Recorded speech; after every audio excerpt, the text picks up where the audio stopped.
As far as I'm concerned, all of this airport security, all the searches, the screenings, the cameras, the questions, it's just one more way of reducing your liberty and reminding you that they can fuck with you anytime they want. As long as you put up with it. As long as you put up with it. Which means, of course, anytime they want. Because that's what Americans do now. They're always willing to trade away a little of their freedom in exchange for the feeling, the illusion of security. What we have now is a completely neurotic population obsessed with security and safety and crime and drugs and cleanliness and hygiene and germs. There's another thing, germs. Where did this sudden fear of germs come from? In this country. Have you noticed this? The media constantly running stories about all the latest infections, salmonella, E. coli, hantavirus, bird flu, and Americans they panic easily, so now everybody's running around scrubbing this and spraying that and overcooking their food and repeatedly washing their hands, trying to avoid all contact with germs. It's ridiculous, and it goes to ridiculous lengths. Things that emphasize our similarities instead of our differences. Which is all you ever hear about in this country, is our differences. It's all they ever talk about. Politicians and the media, always pushing the things that separate us, things that make us different. That's the way the ruling class operates in any society. They divide the rest of the people. They keep the lower and the middle classes fighting with each other so that they, the rich, can run off with all the fucking money. Fairly simple thing. Fairly simple thing. Happens to work.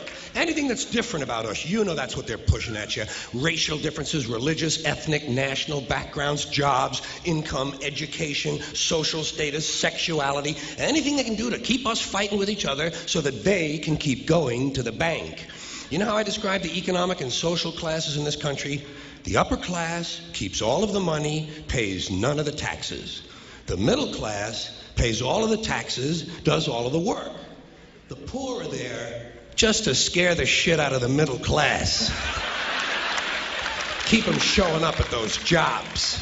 Swear it on the Bible is just one more way of controlling people and keeping them in line, and it's one more thing that holds us back as a species. Here's one more item for you, the last in our civics book, rights. Boy, everyone in this country is always running around yammering about their fucking rights. I have a right, you have no right, we have a right, they don't have a right. Folks, I hate to spoil your fun, but there's no such thing as rights, okay?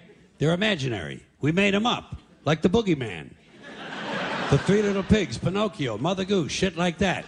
Rights are an idea. They're just imaginary. They're a cute idea. Cute. But that's all. Cute and fictional. But if you think you do have rights, let me ask you this. Where do they come from? People say, well, they come from God. They're God-given rights. Oh, fuck, here we go again.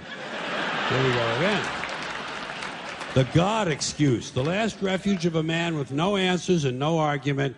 It came from God. Anything we can't describe must have come from God. Personally, folks, I believe that if your rights came from God, He would have given you the right to some food every day, and He would have given you the right to a roof over your head. God would have been looking out for you. Doesn't sound like divine planning to me. Sounds more like human planning. Sounds more like one group trying to control another group. In other words, business as usual in America. Now, if you think you do have rights, one last assignment for you. Next time you're at the computer, get on the internet, go to Wikipedia. When you get to Wikipedia, in the search field for Wikipedia, I want you to type in Japanese Americans 1942, and you'll find out all about your precious fucking rights, okay? All right. You know about it. You know about it. Yeah. In 1942, there were 110,000 Japanese American citizens in good standing, law-abiding people who were thrown into internment camps simply because their parents were born in the wrong country. That's all they did wrong. They had no right to a lawyer, no right to a fair trial, no right to a jury of their peers, no right to due process of any kind. The only right they had, right this way, into the internment camps. Just when these American citizens needed their rights the most, their government took them away. And rights aren't rights if someone can take them away. They're privileges. That's all we've ever had in this country is a bill of temporary privileges. And if you read the news even badly, you know that every year the list gets shorter and shorter and shorter. You see how sooner or later?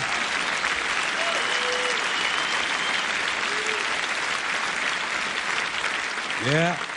Sooner or later, the people in this country are going to realize the government does not give a fuck about them. Government doesn't care about you or your children or your rights or your welfare or your safety. It simply doesn't give a fuck about you. It's interested in its own power. That's the only thing, keeping it and expanding it wherever possible. Personally, when it comes to rights, I think one of two things is true. I think either we have unlimited rights or we have no rights at all.